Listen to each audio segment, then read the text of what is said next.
hello विद्यार्थी मित्रों, तो आज आप परसेंटेज में एकदम बेसिक क्वेश्चन જોઈએ જે જનસંખ્યા ઉપર આધાર હોય આવા ક્વેશ્ચન નો એક ફોર્મ્યુલા યાદ કરી લેવાનો આના ઉપરથી આ ક્વેશ્ચન સોલ્વ થઈ જાય બહુ ઈઝી છે ફોર્મ્યુલા શું છે પહેલા તો આપણે ક્વેશ્ચન જે આપણો ક્વેશ્ચન શું કહે છે કે કોઈ શહેરની જનસંખ્યા છે એ 4% વાર્ષિક દરે વધે છે હાલ એની જનસંખ્યા 15,625 છે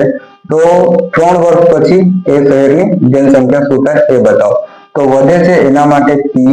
1 plus r એટલે જેટલા દરથી વધે e અને 100 અને ઘાતમાં n અને જો કમી કહે તો 1 minus r by 100 અને ઘાતમાં n લઈ લો આપણો ક્વેશ્ચન કહે છે કે હાલ જનસંખ્યા 15,625 છે 1 plus વધે છે 4 ના દરથી વધે છે કેટલા વર્ષ પછી પૂછ્યું છે 3 વર્ષ પછી તો 15,625 ગુણ્યા 100